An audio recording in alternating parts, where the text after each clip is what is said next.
talking about circular breathing. It's been about 7 years since I've done a video on it, and I figured it was time for an update. But for those of you who are interested and who are curious, the piece that I played was number 7, the 7th study out of the Advanced Studies for Clarinet by Victor Polacek. A terrific book. We're going to do more of it this year, but I just wanted to use this as a launch point for talking about circular breathing. We're not going to talk about the music at all.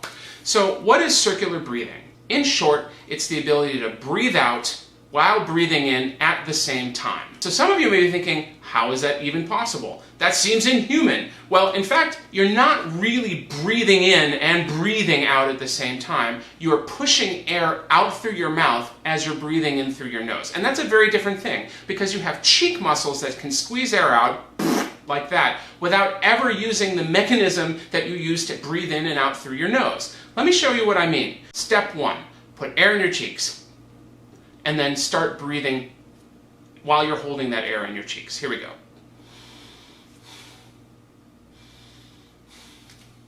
See, it's not a big deal. That air is stuck in there. That air is useful to you, but you're bypassing your mouth while you breathe in and out through your nose. Step 2 is you need to be able to breathe out through your mouth as you're breathing in through your nose. Now, you're not breathing, you're just squeezing that air that's trapped in your mouth out your mouth using your cheek muscles. I'm just going to do it without the breathing part first, and I'm just going to show you what I mean by squeezing the air out. So I'm not using my lungs at all. That air is coming out purely from my oral cavity, from the inside of my mouth. Now, if you do it a little bit slower and more controlled than just a sound, it sounds a little bit like this. So I'm squeezing it out slower in a more controlled way. Lick your lips and try and do it without making any noise at all. Now, step 3 is being able to do that while you take a breath in. This is where it gets a little bit trickier. So what I'm going to do is I'm going to breathe out, I'm going to put a little bit of air in my cheeks before I run out of air, and then I'm going to breathe in. As I breathe in, I'm going to use my fingers to squeeze the air out. So that's how it basically works. So what I want you to do is get a glass half full of water, or maybe a little bit less half full, in a simple drinking straw.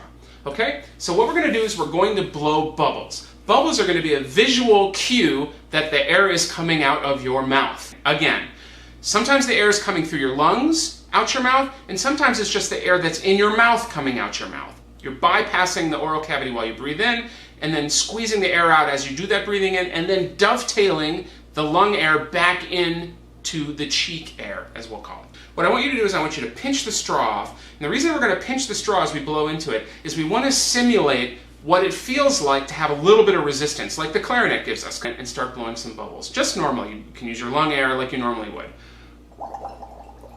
You don't have to blow hard. You'll make a mess if you do.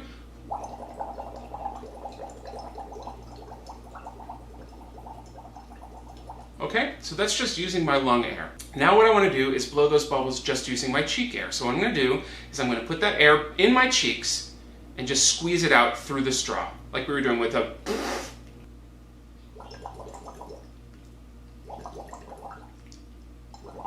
So what we're going to do now, and this is the hardest part, and this is the part that's going to take weeks of practice, okay, is I'm going to blow the bubbles, and I'm going to actually blow with my lungs, capture some air, squeeze that air out as I breathe in, and then dovetail my lung air into my cheek air and keep the bubbles going. Now you want to keep the bubbles going as consistently as possible. So let me give it a try. Here we go.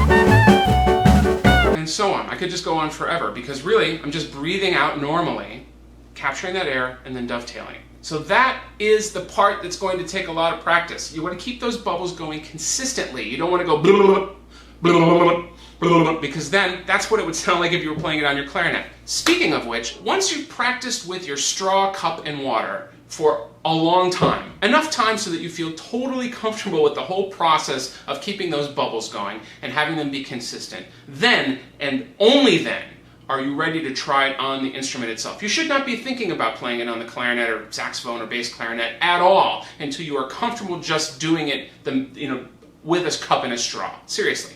So once you get your instrument, bing, the first thing that you want to do is you're going to probably pick a note and try doing it. I'm going to just play it on, like a C. And I'm going to play the note and then I'm going to circular breathe. And here's what you probably will sound like when you first do it.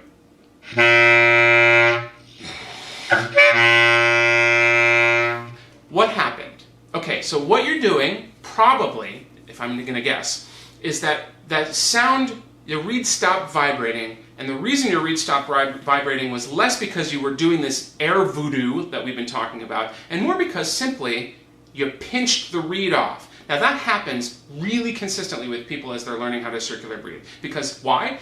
As you do this weirdness with your mouth, your jaw and your lips tend to bite down a little bit, and that will keep the reed from vibrating. So the first thing you have to do is think of the corners of your mouth really tightly and making sure that you keep that nice open round embouchure on the mouthpiece so you don't pinch the reed off. Here's what this sounds like if you do that.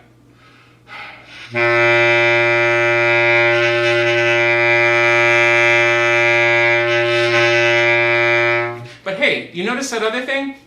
The sound itself goes ba, it's not even. And the reason to that is even as good as you can get, and I've heard some people get really amazing, when you play a held note, it's really, really difficult to keep it nice and even and consistent. It really just is. So what I tend to do is never circular breathe on a held note. This is just me. What I tend to do is cover it up by playing, a trill. And I'll show you what that looks like when I play a trill. So I'm going to breathe out and I'm just going to start playing maybe a C to C sharp trill.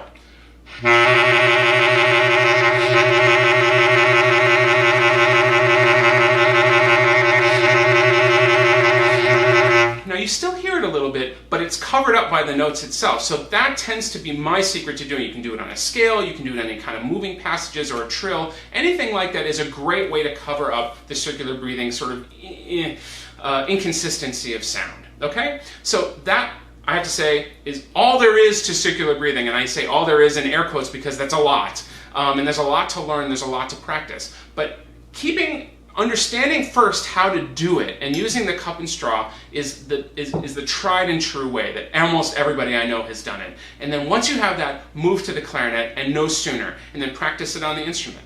And again, it's going to take a while. Once you get to the instrument, expect it to take another couple of months. It takes time, but once you get it, you start to use it without even thinking about it sometimes. Now, that actually brings up the last thing I want to talk about, which is when to use circular breathing. Now this is a point of some contention with a lot of clarinet players, and probably saxophone players too.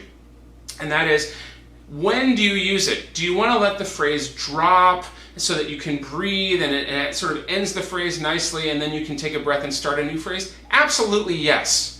Absolutely. You don't use circular breathing when you don't have to necessarily use circular breathing. You use circular breathing if you want to create an extra long phrase or something in the music requires that you have something longer than you have air for, but you don't do it as an effect. You don't do it to say, hey, I circular breathe. Unless you need to, don't bother. Use your normal sort of phrasing and let the phrase stop, take a breath and keep going. When you can't do that, you've got the circular breathing, okay? So that's my sort of rule of thumb, is if you don't need to do it, don't do it. And when you need to do it, you've got it. Okay? So good luck with all this. Have fun, and I will see you next week.